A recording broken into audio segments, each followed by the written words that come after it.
Decadência de dois grandes homens, de Machado de Assis, voz Iba Mendes. Os antigos frequentadores do Café Carcelé hão de recordar-se de um velho que ali ia todas as manhãs às 8 horas, almoçava, lia os jornais, fumava um charuto, dormia cerca de meia hora e saía. Estando de passagem no Rio de Janeiro, aonde viera para tratar questões políticas com os ministros, atirei-me ao prazer de estudar todos os originais que encontrava, e não tenho dúvida em confessar que até então só tinha encontrado cópias. O velho apareceu a tempo. Tratei de analisar o tipo. Era meu costume das montanhas mineiras, acordar cedo e almoçar cedo. Ia fazê-lo ao Carcelé, justamente à hora do velho, dos empregados públicos e dos escreventes de cartório. Sentava-me à mesa que enfrentava com a do velho, e que era a penúltima do lado esquerdo, contando do fundo para a rua. Era ele, homem de seus 50 anos, barbas brancas, olhos encovados, cor amarela, algum abdômen, mãos ossudas e compridas. Comia vagarosamente algumas fatias de pão de ló e uma chávena de chocolate.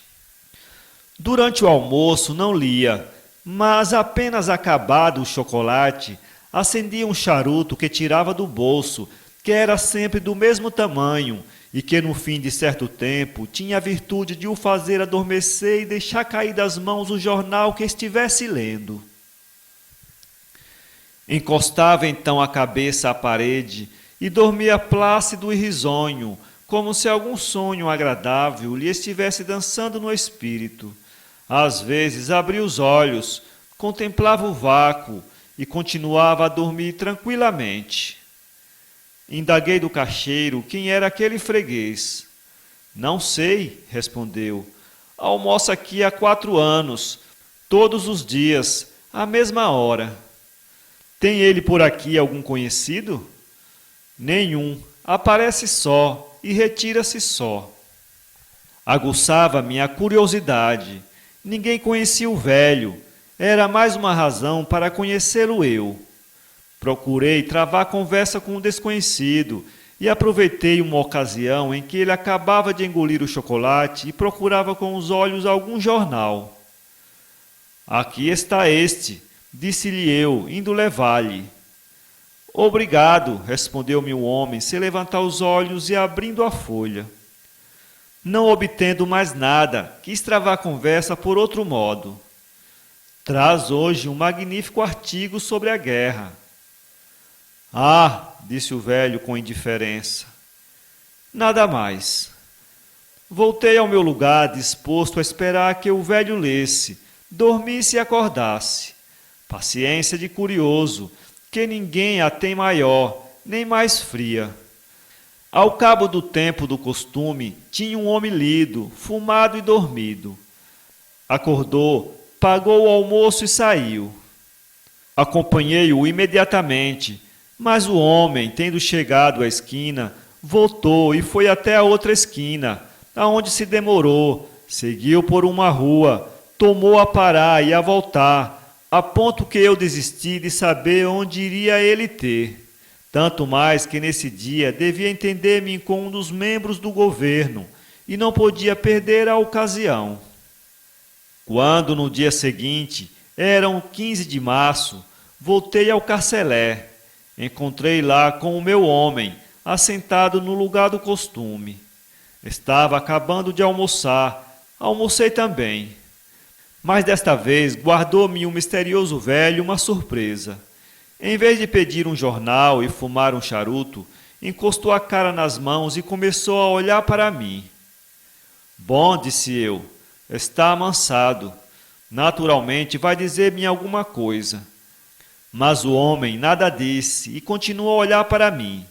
A expressão dos olhos, que de ordinário era morta e triste, nessa ocasião tinha um quê de terror. Supondo que ele quisesse dizer-me alguma coisa, fui o primeiro a dirigir-lhe a palavra. Não lê hoje os jornais? Não, respondeu-me ele com voz sombria. Estou pensando. Em quê? O velho fez um movimento nervoso com a cabeça e disse: São chegados os idos de março. Estremeci ouvindo esta singular resposta, e o velho, como se não visse o movimento, continuou: Compreende, não? É hoje um tristíssimo aniversário. A morte de César? Perguntei eu rindo. Sim, respondeu o velho com voz cavernosa. Não tinha que ver, era algum homem maníaco, mas que haveria de comum entre ele e o vencedor das Gálias? A curiosidade cresceu, e aproveitei a disposição em que o velho estava de travar conhecimento. Levantei-me e fui sentar-me à mesa dele. Mas que tem o senhor com a morte de César? O que tenho com a morte daquele grande homem? Tudo. Como assim? O velho abriu a boca e ia responder, mas a palavra ficou-lhe no ar e o homem voltou à taciturnidade habitual. Ocupei esse tempo em contemplá-lo mais detidamente e de perto. Olhava ele para a mesa, com as mãos postas debaixo das orelhas. Os músculos do rosto estremeciam de quando em quando, e os olhos rolavam dentro das órbitas, como favas nadando em prato de molho. No fim de algum tempo, olhou para mim, e eu aproveitei a ocasião para dizer-lhe: Quer um charuto? Obrigado, eu só fumo dos meus. São charutos opiados, grande recurso para quem quer esquecer um grande crime. Quer um? Não tenho crimes. Não importa, conhecerá prazer em fumá-lo. Aceitei o charuto e guardei-o. Consente que eu o guarde? Pois não, respondeu ele. Outro silêncio mais prolongado. Vi que o homem não estava para a conversa. A fronte se lhe entristecia cada vez mais, como a tijuca, quando está para cair temporal. Ao cabo de alguns minutos, disse-lhe eu: Simpatizo muito com o senhor. Quer que eu seja seu amigo? Luziram os olhos do homem. Meu amigo? Disse ele. Oh, por que não? Preciso de um, mas de um amigo verdadeiro. Estendeu-me a mão, que eu lhe apertei com afeto. Como se chama? Perguntei eu. Sorriu o velho, soltou das cavernas do peito um longo e magoadíssimo suspiro e respondeu-me: Jaime, e o senhor? Miranda, doutor em medicina. É brasileiro? Sim, senhor. Meu Patrício, então? Creio, meu Patrício. E dizendo isto, o velho teve um sorriso tão infernal, tão sombrio, tão lúgubre, que eu tive ideia de me ir embora. Reteve-me a curiosidade de chegar ao fim.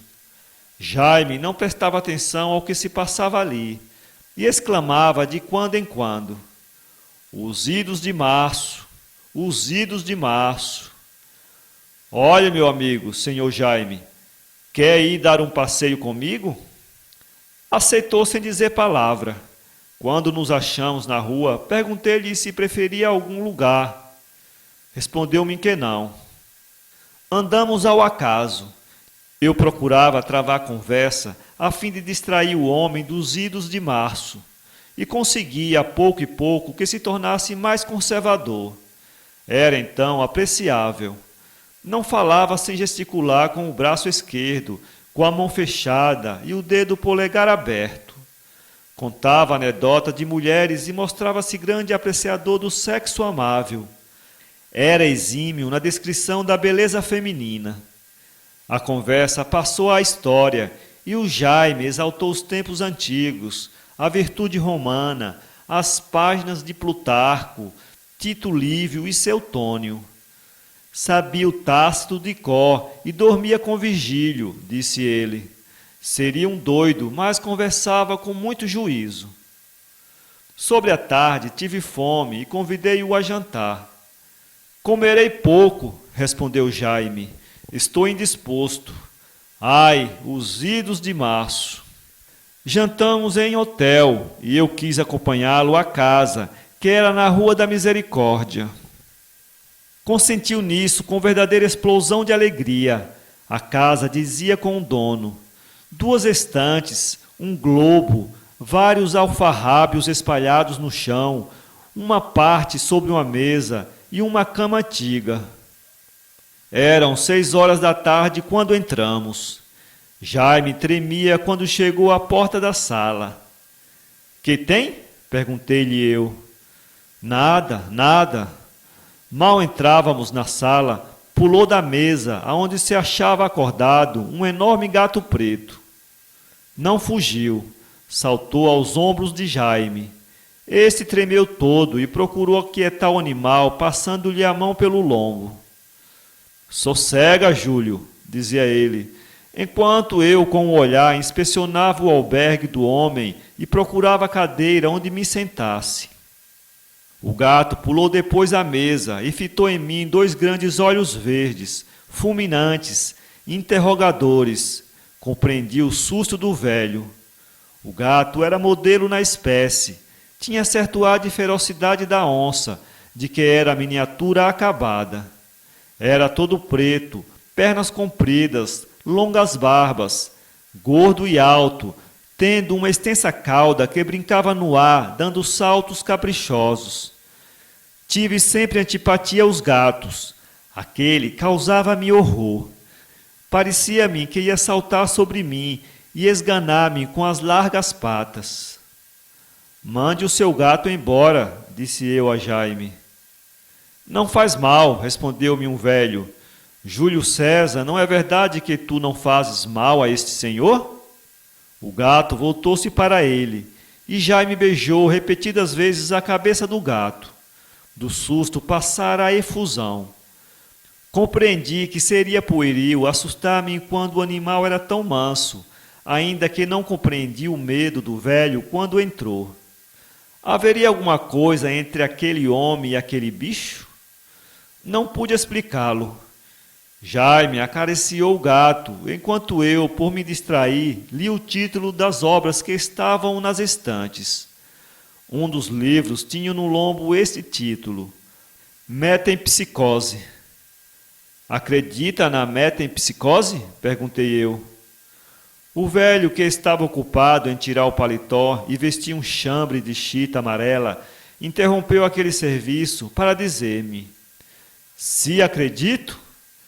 Em que queria o senhor que eu acreditasse? Um homem instruído como o senhor não devia crer em tolices desta ordem, respondi abrindo o livro. Jaime acabou de vestir o chambre e veio a mim. Meu caro senhor, disse ele, não zombe assim da verdade. Não zombe nunca de filosofia nenhuma. Toda a filosofia pode ser verdadeira. A ignorância dos homens é que faz de uma ou de outra crença da moda. Contudo, para mim, que as conheci todas, só uma é a verdadeira, e essa é a que alude o Senhor com tanto desdém. Mas, não me interrompa, disse ele, quero convencê-lo. Levou-me a uma poltrona de couro e obrigou-me a sentar ali. Depois foi sentar-se ao pé da mesa, em frente a mim, e começou a desenvolver a sua teoria, que eu ouvi sem pestanejar. Jaime tinha palavra fácil, ardente, impetuosa. Animavam-se-lhe os olhos, tremiam-lhe o lábio, e a mão, a famosa mão esquerda, agitava no ar o dedo polegar, aberto e curvo, como um ponto de interrogação. Ouvi o discurso do homem, e não ousei contestar-lhe. Era evidentemente um doido, e ninguém discute com um homem doido. Jaime acabou de falar e caiu numa espécie de prostração. Cerrou os olhos e ficou insensível alguns minutos. O gato saltou à mesa, entre mim e ele, e começou a passar a mão pela cara de Jaime, o que o fez despertar daquele abatimento. Júlio, Júlio, exclamava ele, beijando o gato. Será hoje? Será hoje? Júlio não parecia entender a pergunta. Alteou o lombo, descreveu com a cauda algumas figuras geométricas no ar, deu 2 saltos e pulou ao chão. Jaime acendeu um lampião, enquanto eu me levantava para me ir embora. Não se vá, meu amigo, disse-me Jaime, peço-lhe um favor. Qual? Fique comigo até meia-noite. Não posso. Por quê? Não imagina que favor me faria. Tem medo? Hoje tenho, são os idos de março. Consenti em ficar. Não me dirá, perguntei eu, que tem o senhor com os idos de março? Que tenho? Disse Jaime com os olhos em fogo. Não sabe quem sou? Pouco sei. Não sabe nada.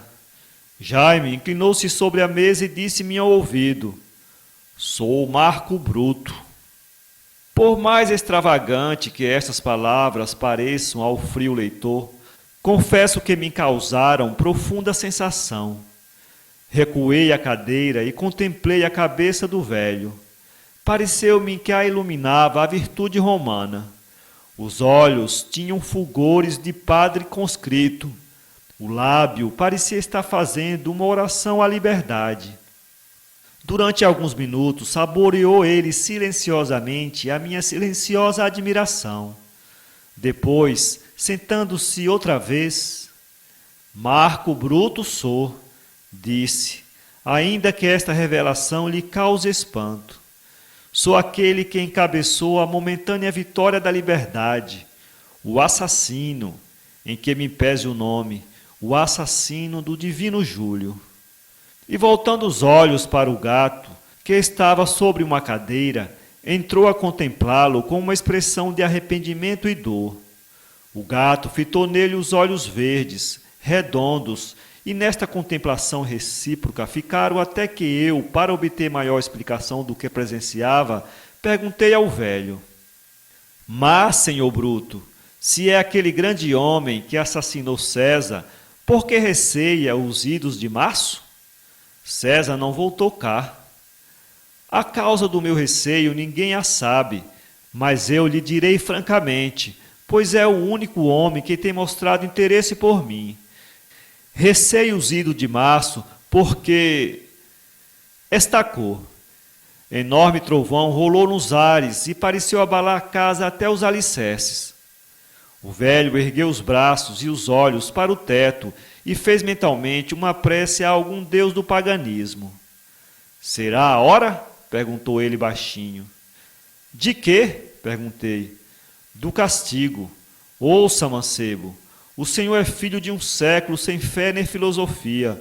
Não conhece o que é a cólera dos deuses.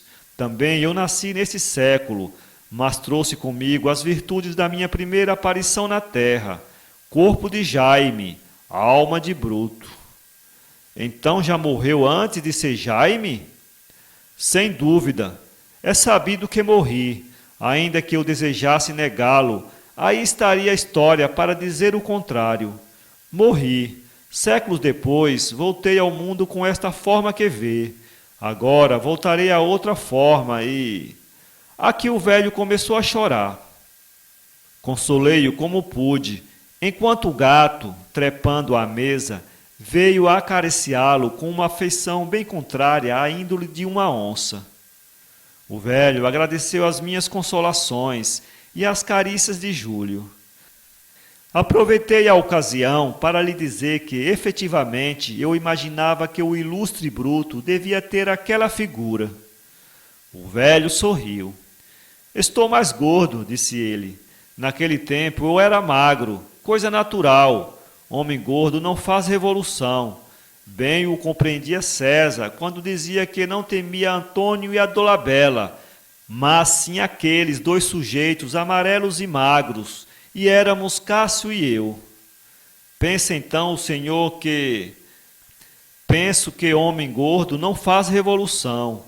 O abdômen é naturalmente amigo da ordem. O estômago pode destruir o império, mas há de ser antes de jantar. Quando Catilina encabeçou a célebre conjuração, a quem foi procurar? Foi procurar a gente que não tinha um sestércio de seu, a turba dos clientes, que vivia de espórtulas, não os que viviam pomposamente em túsculo ou baias. Achei curiosa a doutrina e disse a propósito algumas palavras que nos distraíram do assunto principal.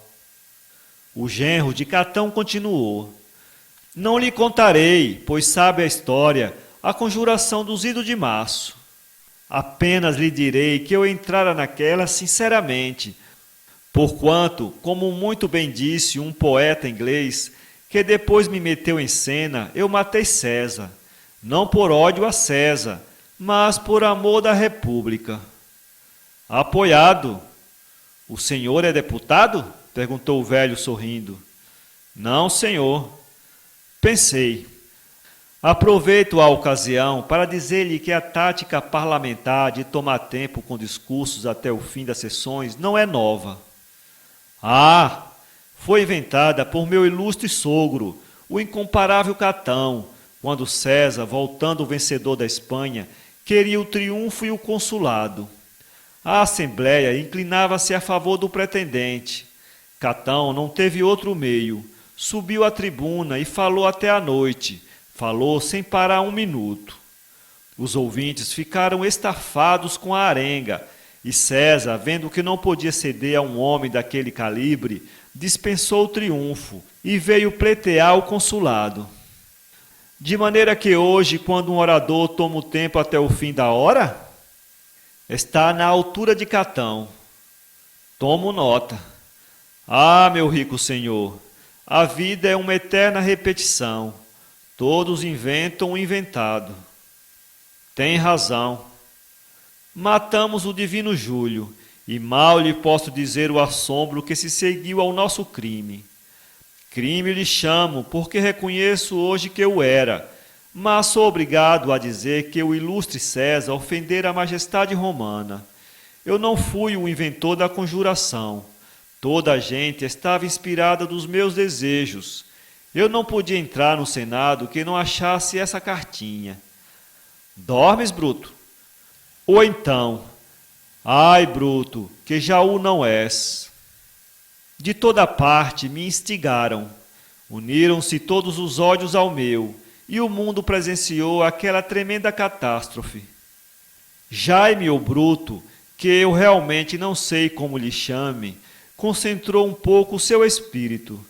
Depois levantou-se, foi à porta, espiou, deu uma carreirinha e veio sentar-se defronte de mim. Há de ter lido que a sombra de César me apareceu depois 2 vezes, sendo que, da segunda, veio silenciosa e silenciosa foi. É um erro. Da segunda vez foi que eu ouvi tremendo segredo que lhe vou revelar. Não o disse a ninguém por medo, e medo do que se dissesse de mim. Vá, abra os ouvidos. Nesse momento, o gato começou a dar saltos vertiginosos. Que diabo é isto? Disse eu. Não sei, creio que está com fome. São horas de cearmos. Jaime Bruto foi buscar a ceia do gato e trouxe para a mesa um assado frio, pão, queijo inglês e vinho italiano e figos secos. Os vinhos italianos são uma recordação da minha vida anterior, disse ele. Quanto aos figos, se não são de túsculo, ao menos fazem lembrar. Comemos tranquilamente. Eram então 8 horas, e o velho estava ansioso que batesse às 12. Ao cabo de meia hora, acendeu ele um charuto, e eu, o mesmo que ele me havia dado de manhã, e continuamos a falar de César. Apareceu-me a sombra, disse ele, e desenrolou um libelo dos males que eu havia feito à República com a morte dele. E, ao mesmo tempo, acrescentou que o meu crime nada salvara, pois era inevitável a decadência da República. Como eu respondesse um pouco irritado, a sombra soltou estas fatídicas palavras. Bruto, os deuses querem punir-te da minha morte. Voltaremos ao mundo outra vez debaixo da forma humana, e depois, imediatamente depois, minha alma passará ao corpo de um gato. Daí em diante, Bruto, Teme sempre os idos de março, porque a um desses aniversários será transformado em rato e engolido por mim. Tirei o charuto da boca e contemplei a cara do meu interlocutor. Era impossível que não estivesse próximo um acesso de loucura, mas o olhar do homem conservava a mesma inteligência e serenidade. Ele respirava fumaça com delícias e olhava, ora para o teto, ora para o gato. É um doido manso, pensei eu, e continuei a fumar enquanto o velho continuou. Compreende o senhor por que motivo receio esses malditos idos de março, aniversário do meu crime. Atirou fora o charuto. Não fuma? Perguntei eu. Desse não fumo hoje. Quer dos meus? Aceito.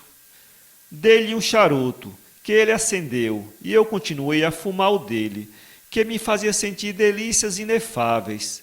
Ia-se em mim o corpo ficando mole. Estendi-me na poltrona e prestei ouvidos ao anfitrião. Este passeava vagarosamente, gesticulando, rindo sem motivo, outras vezes chorando, tudo como quem tem alguma mania na cabeça. Não me dirá, perguntei eu, se é neste gato que está a alma de Júlio? Sem dúvida, é neste bicho que se meteu a alma daquele grande homem, o primeiro do universo.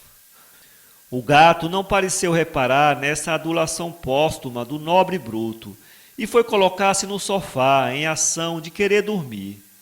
Pus os olhos no animal e admirei o que eram os destinos humanos. César estava reduzido à condição de animal doméstico.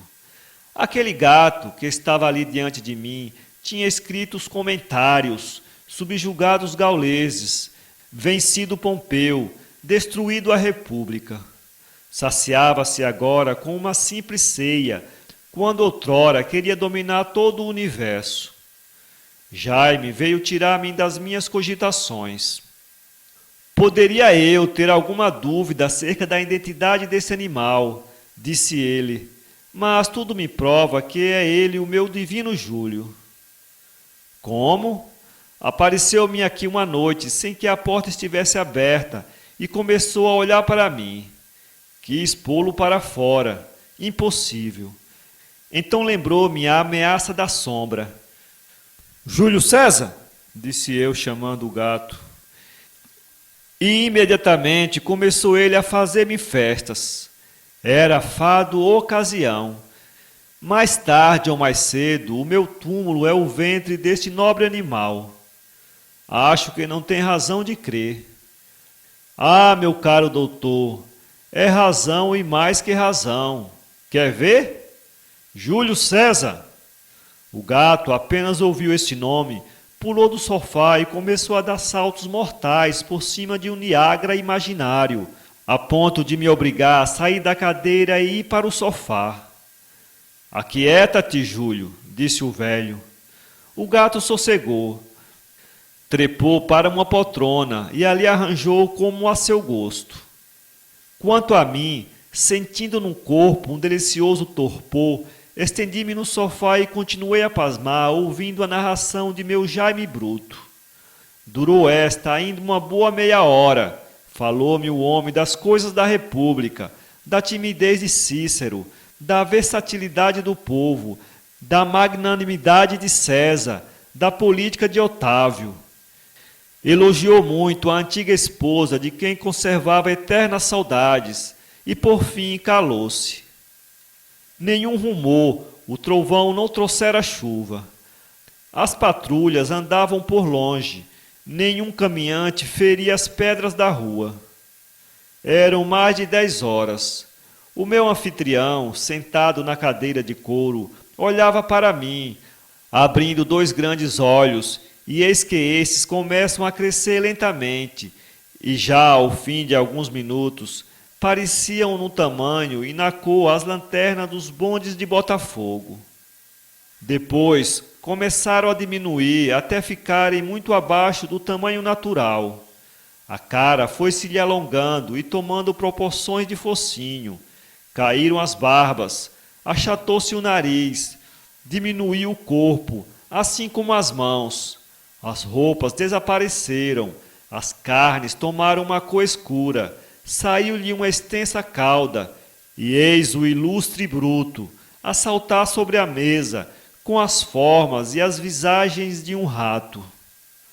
Senti os cabelos eriçados, tremia-me o corpo, batia-me o coração. No mesmo instante, o gato saltou à mesa e avançou para ele. Fitaram-se alguns instantes, o que me trouxe à memória aqueles versos de Lucano, que o senhor Castilho José nos deu magistralmente assim. Nos altos, frente a frente, os dois caudilhos, sôfregos de isse as mãos, já se acamparam. Após curto silêncio, o gato avançou para o rato. O rato pulou ao chão e o gato atrás dele. Subiu o rato ao sofá e o gato também. Onde Bruto se escondesse, lá se metia César. Às vezes o primeiro encarava de frente o segundo, mas esse não se assustava com isso e avançava sempre. Gemidos e roncos ferozes eram a orquestra dessa dança infernal. Exausto de uma luta impossível, o rato deixou-se cair arquejante e o gato pôs-lhe a pata em cima. Que pena descreveria o olhar triunfante de César quando viu debaixo de si o miserando Bruto? Não conheço nada em poesia ou pintura, nem sequer na música chamada imitativa, nada conheço que produza a impressão que me produziu aquele grupo e aquele olhar. De uma rivalidade secular que lutou à luz do sol e da história, passava-se ali o último ato, dentro de uma sala obscura, tendo por espectador único um provinciano curioso. O gato tirou a pata de cima do rato. Esse deu alguns passos. O gato tomou a pegá-lo. Repetiu a cena uma porção de vezes. E se isto era natural de um gato, não era digno de César. Acreditando que me ouvissem, exclamei: "Não o tortures mais." O gato olhou para mim e pareceu compreender-me. Efetivamente, atirou-se ao rato com uma ânsia de quem esperava muito aquela ocasião. Que horror! Vi o corpo do nobre Bruto passar todo ao estômago do divino César. Vi isto e não lhe pude valer, porque eu tinha a presunção de que as armas da terra nada podiam contra aquela lei do destino. O gato não sobreviveu à vingança, apenas comeu o rato, caiu trêmulo, miou alguns minutos e faleceu. Nada mais restava daqueles dois homens de Plutarco. Contemplei o quadro há algum tempo e fiz tais reflexões acerca das evoluções históricas e das grandezas humanas, que bem podia escrever um livro que faria a admiração dos povos. De repente, duas luzes surgiram dos restos miserandos daquele pá da antiguidade, duas luzes azuis, que subiram lentamente até o teto. O teto abriu-se e eu vi distintamente o firmamento estrelado. As luzes subiram no espaço. Força desconhecida me levantou também do sofá e eu acompanhei as luzes até meio caminho. Depois seguiram elas e eu fiquei no espaço, contemplando a cidade iluminada, tranquila e silenciosa. Fui transportado ao oceano, onde vi uma concha à minha espera, uma verdadeira concha mitológica. Entrei nela e comecei a andar na direção do oeste. Prossegui esta amável peregrinação de um modo verdadeiramente mágico. De repente, senti que o meu nariz crescia desmesuradamente.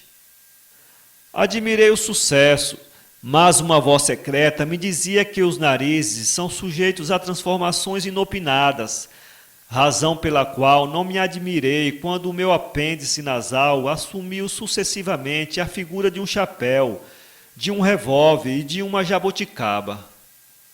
Voltei à cidade e entrei nas ruas espantado, porque as casas me pareciam todas voltadas com os alicerces para cima, coisa sumamente contrária à lei das casas, que devem ter os alicerces embaixo. Todos me apertavam a mão e perguntavam se eu conhecia a Ilha das Chuvas. E como eu respondesse que não, fui levado à dita ilha, que era a Praça da Constituição, e mais o seu jardim pomposamente iluminado. Nesta preocupação andei, até que fui levado outra vez à casa onde se passara a tragédia referida acima. A sala estava só, nem vestígio dos dois homens ilustres. O lampião estava a espiar. Saí aterrado e desci as escadas até chegar à porta onde achei a chave. Não dormi nessa noite. A madrugada veio surpreender-me com os olhos abertos, contemplando de memória o miserando caso da véspera. Fui almoçar ao Carcelé. Qual não foi o meu espanto quando lá encontrei vivo e são aquele que eu supunha na eternidade? Venha cá, disse ele. Por que saiu ontem da casa sem falar? Mas o senhor, pois César não o engoliu? Não, esperei a hora fatal, e apenas ela passou, dei gritos de alegria, e quis acordá-lo, mas o senhor dormia tão profundamente que achei melhor ir fazer o mesmo. Céus, pois eu... Efeitos do charuto que lhe dei. Teve belos sonhos, não? Todos não. Sonhei que o gato o engolia. Ainda não.